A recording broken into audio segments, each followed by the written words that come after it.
Okay, I'm going to kind of lead you through. We're the United States of America. Unity and oneness is what we're made of. One nation under God, it's plain to see. We're showing the whole world what a country should be. United we stand in America, hand in hand in America. Together as one in a land that we love. United we stand in America. It is Wednesday, May 14th. It is a beautiful day in Springfield, Missouri. We are live at the Acts Media Group headquarters in Springfield, Missouri, and this is show number 206. It's an amazing story that we've had, and we welcome everyone on today. We've got people, Chandler, we have our special guest and a great friend of mine, one of the smartest, best young men that I know of anywhere around, and Chandler Haynes. But Chandler, we've got people watching today. I tell the audience, what he says, it is true. He just needs to meet more people. This is in no way an endorsement of my intellectual prowess. It is rather a commentary on Lynn's generic reclusiveness. Well, that's but pretty it's good to see you, man. It's good to see you. Good to see you too. I hadn't seen you in a while, and I really appreciate everything. Been busy trying to keep Missouri great and make America great, baby. That's right. And you it's a full-time job. Well, it is a full-time job, an extra, and you are a difference maker. I just want people to know every show that we've had, 206 shows, we have difference makers. That's what makes the world great. That's what makes our country great, is people that do things, great things for other people. Wasn't it Douglas MacArthur who said that for evil to triumph, good men need only do nothing?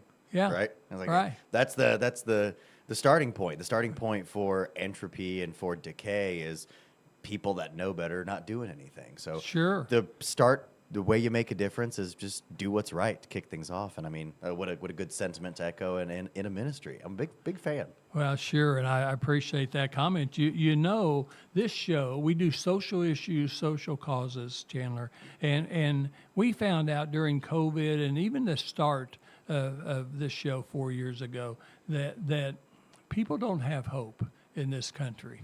They have lots of mental disorders. They've got anxiety. They've got depression. They can't sleep at night.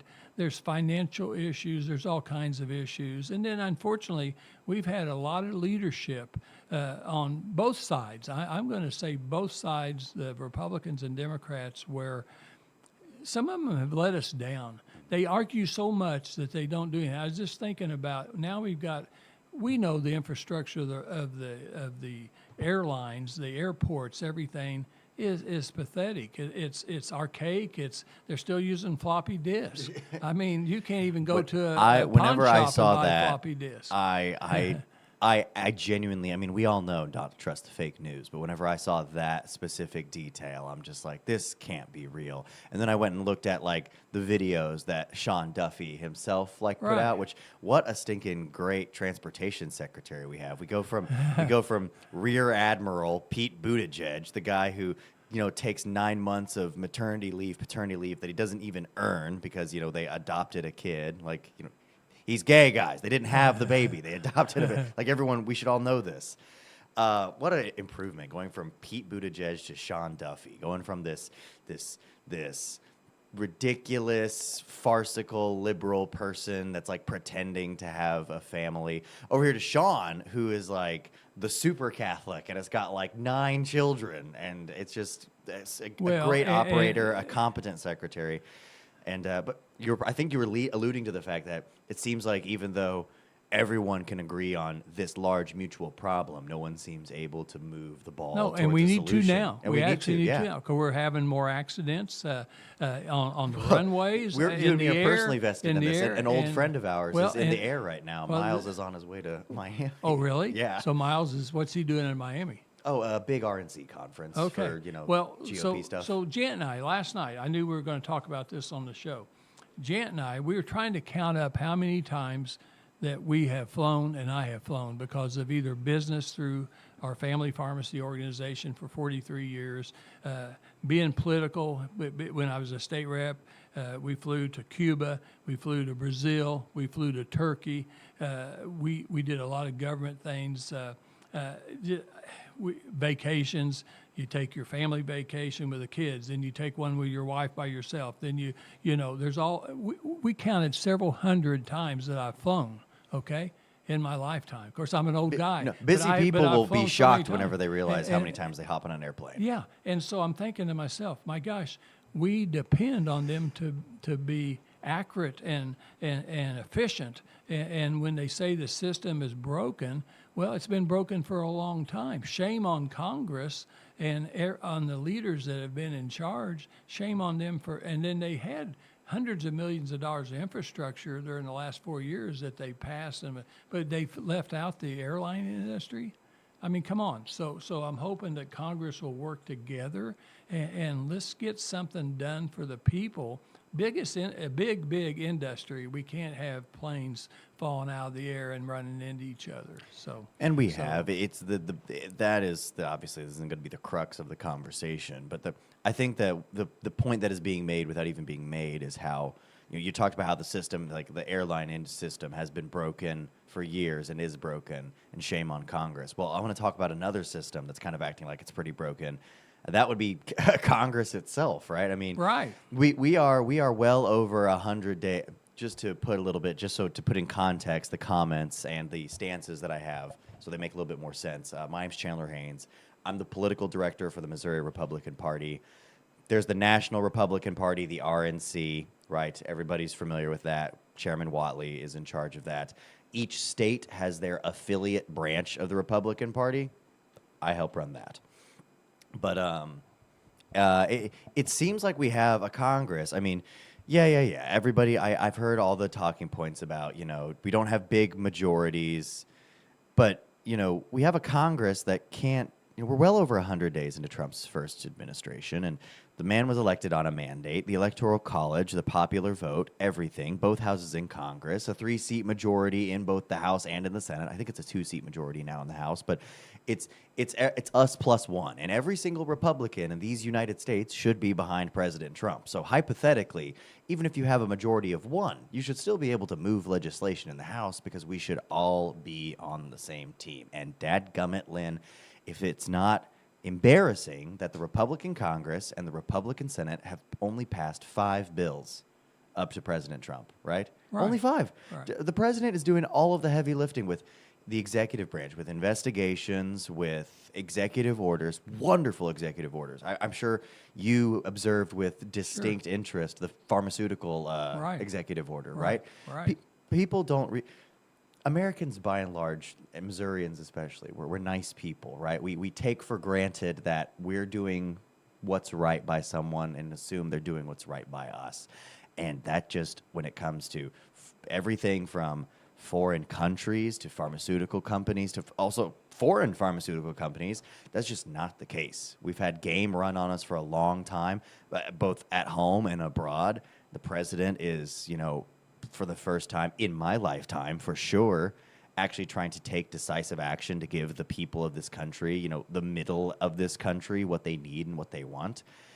It's time for Congress to get on board with that vision too. I don't want to come in and sound doom and gloom, because I'm not doom and gloom. I mean, normally I'd be the type of guy that's cheering. It's like, only 5 bills? Holy smokes, the government is jacking things up way slower than usual. I'm a fan of that.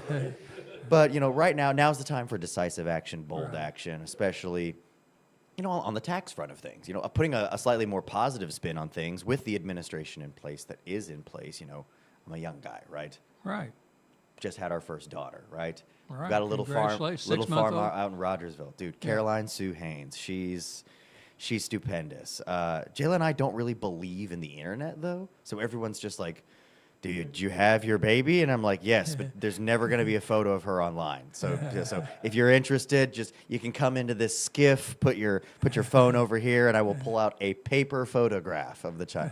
I exaggerate, but I bring all this up just to say that we are on the precipice of genuine greatness in this country. I think so. President Trump has said on multiple occasions and in multiple instances. In fact, I think it's a branding thing. More than branding, it's also true.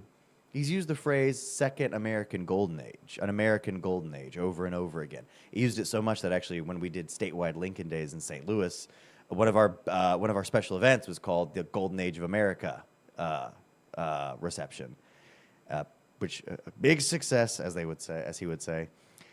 And I think that now's the time, echoing on the themes that you've talked about, for specifically, I don't have much hope for can we even call them our friends in the Democrat Party anymore? I mean, they tried to, golly, there was once a time whenever I thought, like a lot of us did, it's like, they just have bad ideas.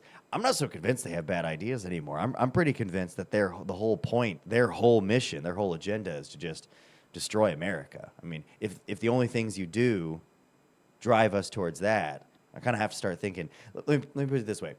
No one is 100% inaccurate. Does that make sense? Mm-hmm. No one is 100% inaccurate. Like the Democrats say, oh, this plan is going to reduce poverty, increases poverty. Oh, this plan is going to fix the border, makes the border worse. Oh, this is going to reduce taxes on the poor, raises taxes on the poor. At a certain point, safe and effective, or abortion, safe, legal, and rare. Well, not safe, legal, and rare anymore. It makes you wonder, how can a person can't be 100% inaccurate? If your actions achieve the opposite effect every single time, I'm going to stop believing you eventually.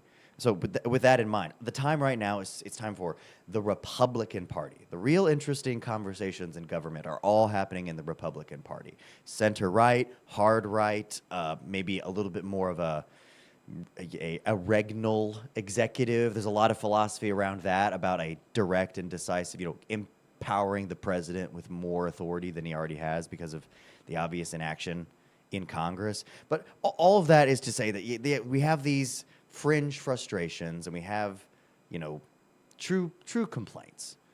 But right now, where we sit, if the Republicans in Congress can have earnest conversations with each other, decide on their priorities, and move just a handful of critical things over the finish line, we're looking at a good time for this country. A good time for this country, a good time for this planet.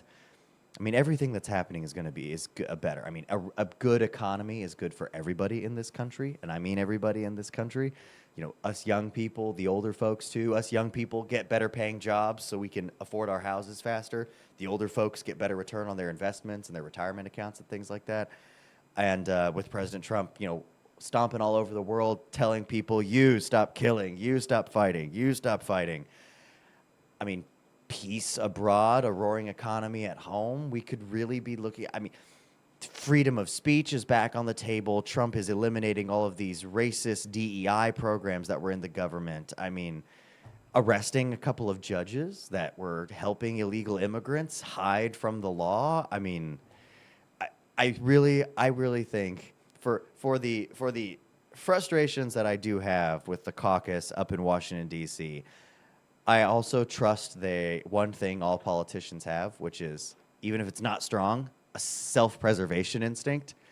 I have to hope that at least a majority of those Republicans are going to go, I really, really would like to go home to happy constituents for the midterms rather than angry constituents for the midterms, because I believe with peace abroad, if we can get these tariffs right, if we can get these tax cuts done, if we can maintain peace abroad, I think that you're looking at an environment where that red wave everybody was looking for in 2022, I think that red wave shows up in 2026 if we've got those things done. So Chandler, let me ask you the future this. Can be bright. I agree. So let me ask you this. I think this is important for people to hear.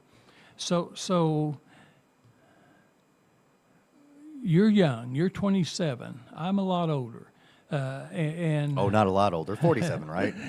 Yeah, sure. And when we talked about this a little bit last night, my parents were both Democrats. My dad was a union man and strong union man with Colonial Bread Company for years. Very loyal, very hard worker. And at the end of his union days before he retired, he became not a union man. As the times they striked, he saw that the workers kept losing out, and the union bosses kept making more. The infrastructure the and unions so- were winning, but so- the union man was Right. losing. And Explain. and so it changed. It flipped. And so my dad became more conservative towards the end of his life. But I never thought too much about it when my brother and I would eat at the dinner table with our parents, because back then the Republicans and Democrats seemed to kind of trade times of being president. And there was more similarities between the two groups, the Democrats and Republicans, than not. They seem to work better together than today. We do not have people working together. That's our problem. That's why, for me, I'm a person that, and I know you could be one of the people that don't like that word compromise, but I really believe we're not going to give up on our convictions, our values of abortion, and some of the things that we hold so important to us. But I'll tell you that there's times when we have got to figure out how to work together. They used to do that. I think we need to do it today. I do know that if people, and I believe in all my heart that if people would give President Trump an opportunity to do what he's trying to do. I think that first 100 days has been great, but my question is to you. It's been. I mean, I it's think very provably, promising. Trump has achieved. Now, obviously, Congress is lackluster pace notwithstanding. I give Trump credit for being like the most productive, Republican administration ever, just already 120 days in. Very promising. The things that people have really wanted a Republican to do, he, to the best of his ability, he's doing. And Here's my that's question. all you can ask for. Okay, here's my question to you. I want the people to pay attention to this question. During President Obama's 8 years and President Biden, his last term, did you, as a young person, and your friends that you are associated with, because I know you study the Constitution, you know the Constitution, you read the Bible every day. I know about you and your family. Yeah. Okay, did you ever hope and wish and tell people that you wanted the president to fail? You wanted President Obama to fail, or Biden to fail, or you wanted the country to fail? Have you ever felt so strong that you want the country? You don't agree with everything they're doing, but did you ever want our country to fail? Well, of course not. And this actually goes back to what something we were talking about earlier with the contrast between Republicans and Democrats. My point about how it's like the Democrat agenda seems to be the destruction of America. Like, this seems to be the point, the orientation. So to the extent that as president they were in charge of things, it's like, naturally, I don't want the country. In order to, there is, let me put it this way. I'm not so married to politics that to own the libs, I want my nation to fall apart. Does that make sense? Right. It's like, I've made this analogy a lot before, but let's just say I hate Buick Cutlasses. Just a terrible car. I hate them. But if I just so happen to be in one going 80 mile an hour down I-44, I really hope that Buick Cutlass stays running. Yeah. I just do. That's just And the keeps reality. you safe. I Gets you live there. here too. Yeah. I live here too. And while I view many of the policy priorities and many of the things that were done by both of those presidents as objectively and verifiably destructive to this country, antithetical to my values, evil, I would even say in some instances, when you look at a lot of the stuff that President Biden did, especially on enforcing and implementing transgenderism in this country. I think evil's a good word to describe that. But I never, what's your priority? That's what it comes down to. What's your priorities? My priority is my family, my faith, my community, my state, my country, right? It's what incredible vice president said on NBC News. So famously, you and young people, you are Ordo very Morris. patriotic, right? Yeah. Because I know you are. You're patriotic. We live here And- too. Young people say we live here too. We aren't a fan of the people that are in charge, broadly speaking, and that's true Republicans and Democrats. But for the Dems, another way. By the way, my generation, the youngers, up and comers, we're the most right wing generation since they started checking. We're going to be the most conservative set of voters and of businessmen, politicians, lawyers, bankers, doctors. Everybody under the age of 30 is a fan of Trump, and it's only going to go up. But it comes down to, what's your priority? For me, for a right-leaning person, I'm a Republican because I'm a conservative, I'm a religiously, socially conservative Catholic man that loves his family and his nation and his God. Those are my priorities. So naturally, the things I value flow out of those priorities. What do you think a about Democrat activist, it's socialism, it's communism, it's equity, it's these false families of identity, these false religions of secularism, of wokeness. Our identities and our priorities are aligned. For the things I care about to be preserved, I need this country to do well. Whoever's in charge of it, that means I'm rooting for them to do well. On the other side of things, for them to get what they want, for their priorities to be met, oftentimes the country must suffer. So of course I don't want, like I said, I'm in this Buick Cutlass. I want it to keep on running, at least until we get to our destination. It's kind of like this, folks, watching and listening today. It's kind of like playing with a yo-yo. I used to be fascinated when I was a kid with a yo-yo. I could do tricks with it and all kinds of things. I go sideways, up, down. But, you know, the economy and the country's fate, you don't want it going up and going down, going up No, you and don't. going down. You're gonna give your people whiplash. You're gonna try. That's right. There's actually a substantial bit of research that's been done on kind of the generic chaos of our country and how I joke. You know, we're both politicos, so I jokingly tell people. I ask, I'll ask somebody, it's like, you follow politics? And when they say no, I'll be like, oh, so you're a happy person. It really is not fun to see how the sausage is Well, made. so But my point is, for all the people out there that's angry all the time, that's not the good way to live your life, okay? So first of all, you need God, Son, and Holy Spirit. You need to figure out what those people are and what that's all about, and you'll be a happier person, and you'll be a more successful person. But I just can't imagine. I'm encouraging people to try to work together. Be kind and nice to people, understand people, and when you don't agree with people, you can listen to them first. Don't be interrupting them and doing these protests in these universities. I can't understand. I think we do have freedom of speech. I appreciate the Constitution. I appreciate all these rights that we have, and we have more rights than any country in the world.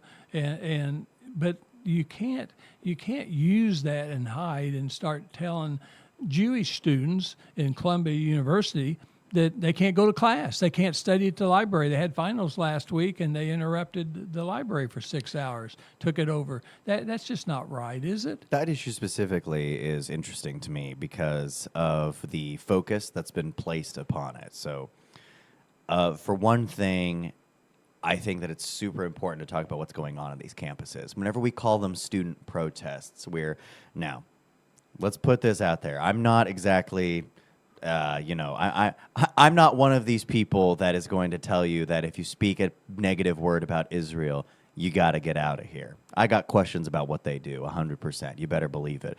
But what needs to be made clear is that these are not protests that turn anti-Semitic. These are foreign people on student visas from hostile countries organizing events with fellow agitators from hostile countries, many of them brought in on visas during the Biden administration. And some of them are paid. And many of them are paid. Many of them are paid. The left has a storied history of taking people that ought to be considered or are downright dangerous terrorists and coddling them or employing them, for crying out loud.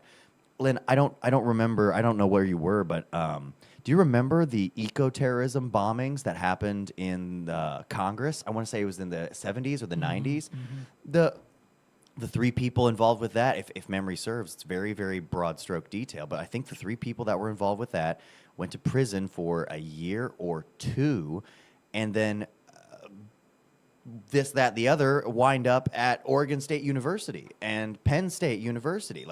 Like there's a storied history of bad people being taken care of by the left and by their causes. So that's important to get straight. These are not student protests.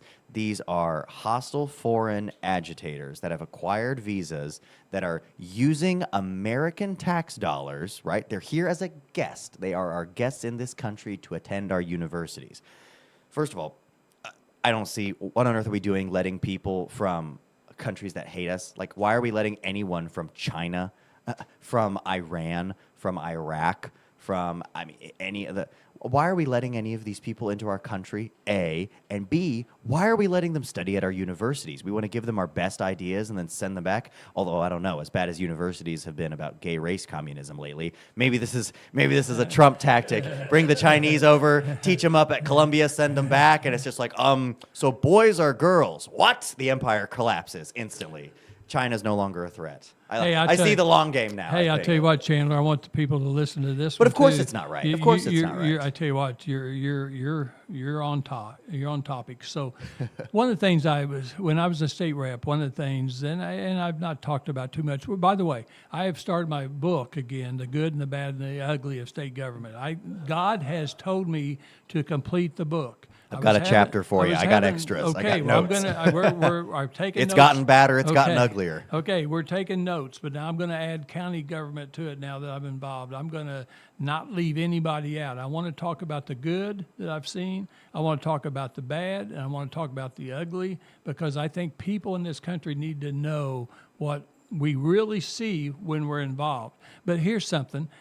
When I was a member of ALEC, as a state representative, and it's American Legislative Conservative Organization, but they used to have Democrats, liberal people in that organization when it first started. They could have still be there if they wanted to. Nobody kicked them out. But this is interesting. I get there, it's the capital of Indiana. I get there to that meeting, and I noticed that there's about 12 or 15 people with signs with ALEC, A-L-E-C, lined across it, through it, and say no. Like a protest? Yeah, they're protesting out in front of the hotel, the Marriott. And so I go in. $15 an hour can get you a lot, I guess. Yeah, so I check in, and then I talk to some guys, and I said, what is going on out there? What's wrong with ALEC? I was a new member, and I said, what's wrong with our organization? We're trying to figure out how to you're make new our around country here. better. You're just like, hang on a minute, like you guys. So they tell me a little bit. So I go back out. So I take my suit off. I had my state pin on there, but I had my shirt and tie. And I go back out there, and I said, hey, guys, it was all guys. I said, like I say, 12, 15. I said, guys, what is this ALEC? I don't know. What is this? I said, is this a bad group? And they go, we don't know anything about them. And then I I'm said, so sorry, all the listeners. Well, every single time this is how this works. It gets better. So I said, oh, you don't know anything about him? I said, well, I don't either.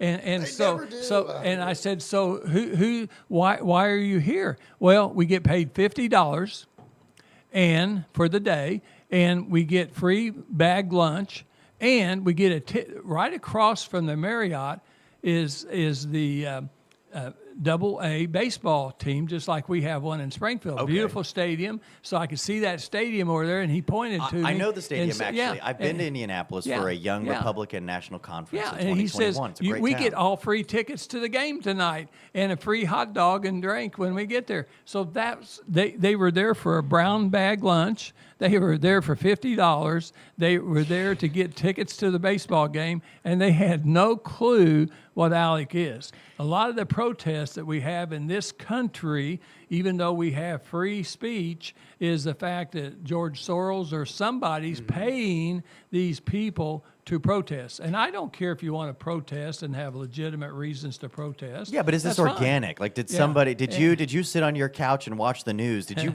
all by yourself go, what? Elon Musk is trying to eliminate waste, fraud, and abuse? Well, I sure do love waste, fraud, and abuse. I'm going to go but that isn't happening. What's so great about this falls in the vein what we were just talking about with the student protests on university campuses. This is not organic. This isn't real. Like, it's manufactured. like we've that might be the single. I love the policies. I love the shift in the culture. I love it.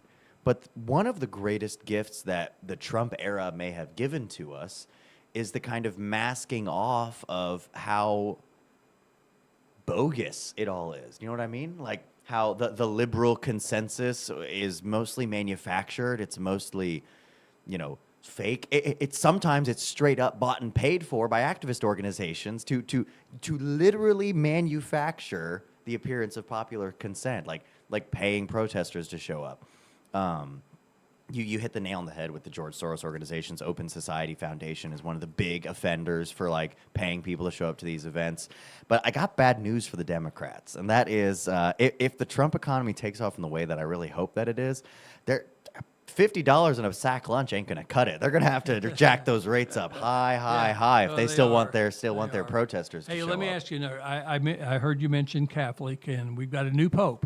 And Yes. he's an American pope. Leo the 14th. And it made me wrong with my wife because as we were talking about the white For smoke. the first time, I'm sure, right? Yeah, we were talking about the white smoke and the black smoke and all that stuff, and I was just kind of intrigued by that. I'm not a Catholic, but I couldn't get over but I have the lots whole of time. friends, lots of friends Catholic. But what do you think? Because I told her, I said, Janet, we'll never have an American pope. I said, we're just outnumbered. There's a lot more popes in other parts of the world. It's true but America's not a majority Catholic country, no, and so but we got one. We did. And so I don't know everything about the Catholic Church, but I hope he's a uniter. I hope he's not a divider. I hope that he does the right things, and he's following God, and he's helping everybody in the world.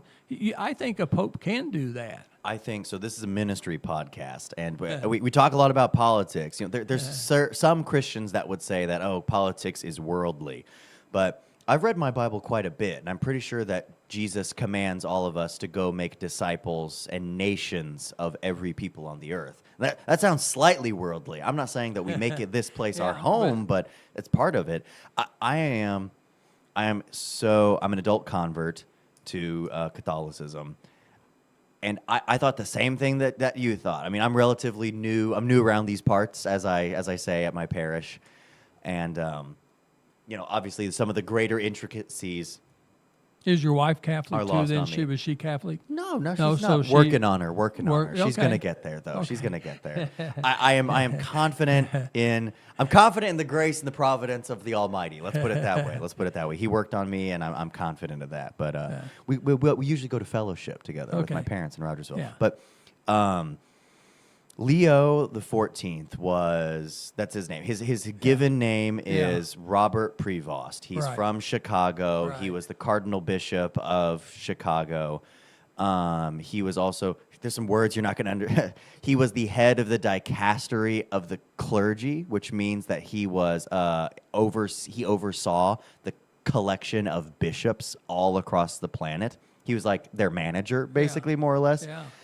Which means that he knows everybody. It is an actual pastor, has spent the majority of his career as a bishop, as a cardinal, actually ministering, actually functionally running missions across the I was earth, gonna say, he rather did than lot a of bureaucrat. He did a lot of missionary work in Yeah. Peru and different places. He can speak Is he 4 a Cubs languages. fan or a White Sox fan? White Sox fan, That's what I thought. famously and yeah, so assertively. the Cubs are He has still made in this first very place clear. right now, and they're probably upset that he's not a Cubs fan. Sox because- are absolutely thrilled. They are over the moon about it. And one of their games the other week I saw, their mascot did like a whole. They came out on the balcony and threw the banner over, and he greeted the crowd, done up in the papal stuff. But I know a lot of people, the papacy of Pope Francis, for a lot of people, was one of. He was a Jesuit, so he's very philosophical, very airy, a grand missionary, a good pope, in my opinion. But it left people with a lot of questions on a lot of things, kind of a hands-off approach to stuff. Leo the 14th he's chosen the name picking up from his predecessor, Leo the 13th, obviously, who was the last pope prior to and during the Industrial Revolution. Leo the 13th he reigned over the church towards the end of the 1800s. And this Pope, our Pope Leo the 14th, has said he chose the name because he sees himself as taking on a similar vein, a similar style of papacy as Leo the 13th. And Leo the 13th famously wrote and preached a great deal on the changing times of society, mercy for the working class, he preached a great deal on the importance of the partnership. Many of the things that Trump is emphasizing, actually. Leo the 13th emphasized a great deal that, yes, of course, people have the right to make money, but the worker also has the right to dignity. The worker has the right to dignity. Right. And if the worker is not reaping benefits in similar stripe, in similar fashion to the owner, then it's injustice. Now, this isn't communism. The government's not going to come in and compel you to give away your money to people that work for you. He's speaking from a moral sense that that's the right thing. So a great social teacher of the church, it's hard to classify figures like Pope as liberal and conservative in like an American Republican Democrat fashion, especially in the year of our Lord 2025. But I believe Leo is going to be a conservative. He has already signaled, he has chosen the name of a highly traditional, highly critical of modernity and of secularism Pope.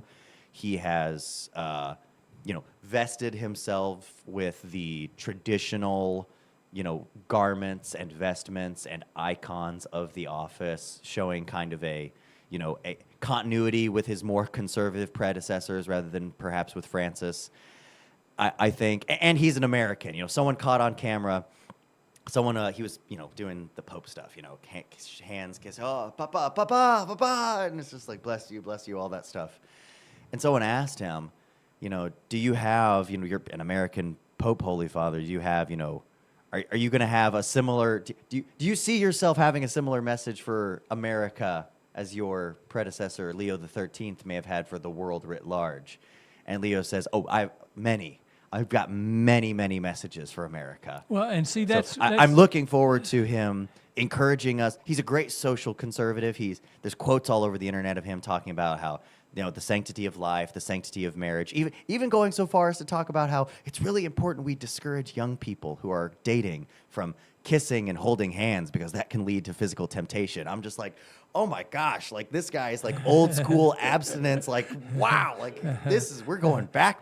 Well, but you know what? the future Chandler, is bright. I think he's going to do good work. I am praying for our Pope. I'm praying for Christians around his the world. Wisdom. I'm praying for the whole world because it is an important position, and we need to have uniters. That's what I said when we first started this discussion. I want him to be a uniter, not a divider.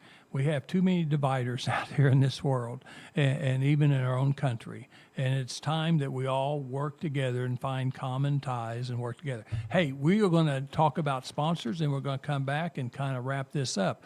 Don't go away. These are two very important sponsors that make this show possible. The first one is Brad Pistow, certified fiduciary financial planner located right in Ozark, Missouri. If you want to talk about retirement planning, he's the guy. He has written books. He has two #1 best-selling books on Amazon. It's called Safe Money Matters and Bulletproof. He will send you one of those books. He will send you information. If you call 417-581-9222, 417-581-9222, Brad Pistow will send you information. He's licensed in many states, not all 50, but he has associates all over the country, all 50 states. He goes around the country and speaks. He's a contributor to USA Today Financial Retirement section. He also contributes to Wall Street Journal and many other publications. This is the guy that I use for my retirement planning. You will never run out of money before you run out of life if you have plans that is endorsed by Brad Pistow. So highly recommend him. It's never too young, even like Chandler at 27. It's never too, you're never too young to start thinking about retirement. We can't, unfortunately for this young man and for all the young people out there today, they may not be able to depend on Social Security, even though they're paying into Social Security. Oh, that's an empty hole in the ground, and it has been for a decade. And unfortunately, I was just reading the other day about $2.1 billion that over the last 40 years that Congress has taken from there and said they was going to pay it back, but haven't paid back a penny of it yet. Oh, funny how that works. Yeah, and so anyway, Brad Pistoza is certainly. I got a cousin like that. Yeah, certainly important. The other sponsor is equally important to us, and that is Springfield Nissan, Springfield Kia. That is John Whittaker. He used to own and be a partner with Youngblood Motors, where I buy all my Jeeps from, but Aaron Swanson, the general manager, I'm going to have one of them on in the next few weeks, and both Brad Pistow will be on. We want our sponsors on to tell our group of people what they specialize in and how they can be helped. But Springfield Nissan, Springfield Kia, they have tremendous cars on South Campbell in Springfield, Missouri. And across the street, they have a great selection of used cars. What I like the most about them is the fact that they have cars that are certified, not used cars that are program cars or cars that have a lot of mileage. They have certified cars that they go through over a 100-point inspection and with a warranty on them when you drive off the lot, and you can have peace of mind for many miles, and that's really important because cars is one of the biggest investments that you're ever going to have to make in your life. You don't want to have a car that's a lemon that keeps tearing up and costing you nothing but money, and so I really trust these guys. My next car is coming from Springfield Nissan, Springfield Kia, and so I use them, I believe in them, and I tell you, you need to call them up, let them know, both of these sponsors, let them know that on Changing Times, we highly recommend them. I don't put people on my show and be a sponsor. We've turned down a lot more people to be on my show than I have sponsors because I don't believe in some of those businesses, and I've lived in this area my whole life. So it's just I'm a little bit particular. I'm not going to endorse somebody that I can't know will not do you the right thing. So anyway, so we've got Dennis. What we got about 4 or 5 minutes left. Okay, so what do you think? Last few words. What do you think we need to talk about? What do you want to tell people? Because you're not sad, you're not depressed. Oh, no. You think that you and your wife and your little baby girl has a future, right? Oh, yeah. I mean, I jokingly, a friend of ours, someone you know from the legislature, but on election night, whenever it was called that Trump won Pennsylvania, I was standing there, I was standing with Elijah Har, and I mean, I just like turned and I'm just like, I said, oh my God. I said, we have a future. And I jokingly tell people, I said, before Trump won election, my retirement plan was good cardio and an AR-15. But now that has changed, I think that the world has changed. I genuinely believe, this is a ministry podcast, we're talking about the Lord. I genuinely believe that the Lord has granted us a second, fifth chance, a fifth, fourth, second chance or something. One we definitely do not deserve as a people, that is for sure. And it's up to us to not squander it, which means if you weren't involved before, what are you doing, man? We were on the brink of communism like a couple months ago, and I don't mean Obama communism. I mean Joseph Stalin communism. I am talking about camps. I am talking about political arrests. I am talking about execution lines. If Kamala Harris was president of the United States right now, what do you think would have happened on Easter? Do you think there would have been a 7-day celebration, or would she have deployed drones to hunt Christians for sport? Probably something more like that. Be involved, be optimistic, be of good faith. It's a Christian value to be optimistic. Yeah. It's a Christian value to be optimistic. It's an anti-Christian to have despair. Tolkien wrote that despair is for those who see no hope beyond all ends, and none of us are God, so I can't tell you that there's no hope, so I have to assume that there is. Yeah. Because unless I know everything, which I famously don't, Yeah. who can say? Who can say? It's not over until it's over, and only the Alpha and Omega can say it's over. Yeah, I agree with you, Chandler. The fact that we have President Trump. We can see. He can see all the things that was happening yesterday over this first Middle East trip that he's got. I think that's the first time in 25 years that a president of this country has really had the insight. Right. The insight to go over there for the right reasons, Right. to go over to the Middle East and the countries that he's doing. I think if people will just give him some grace, and how about praying for success? Pray for our Pray president, for success. people. Pray for our country. Yes. Don't be so one-sided negative. Don't do that. That just will kill you. I look at some of my friends. I have several friends that are liberal people, and some of them really have hateful every day. Trump derangement the hateful things syndrome. that they put on Facebook. And I just pass it by. I don't even look at it. But I see it. I see it, guys. I see what you're saying. but I'm not paying attention. I'm not buying it. But I'm praying for you, because what you don't have to be like me or Chandler. But I'm praying that you will just have a little kindness in your heart, and that you will more hope fun. and figure out how to help this country. And if you have a better idea, I'm ready to hear it. And I think President Trump is ready to hear it, and our country is ready to hear it. So let's talk about positive ideas. Let's make our country great, because the whole world is depending on America. If we Literally. fail, the world fails. Is that what you want? And so, hey, I think we've had a great show. We'll have you back on, Chandler. You've got so much energy. It makes an old person like me feel good when I see all that energy bubbling out and stuff like that. Next week I got a great show. I'm going to be speaking this afternoon to Salvation Army.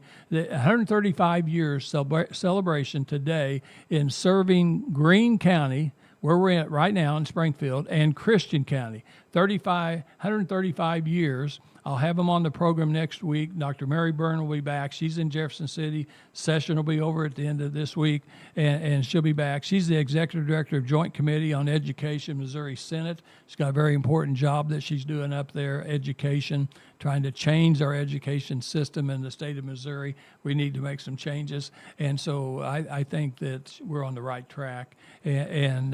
So I think that's important, but I'll be doing that. I'm going to be speaking at the Rotary Club at 11:30. I'll be having lunch, and so we seem like we're everywhere, but we're here everywhere because we have enthusiasm, we have excitement. I have things to tell our county. What We have a We're cause. We have the purpose. yeah. United So anyway, States thanks for watching. Thanks for listening. Send us your comments. Let us know what you think, and we'll be back next week. Everybody have a great rest.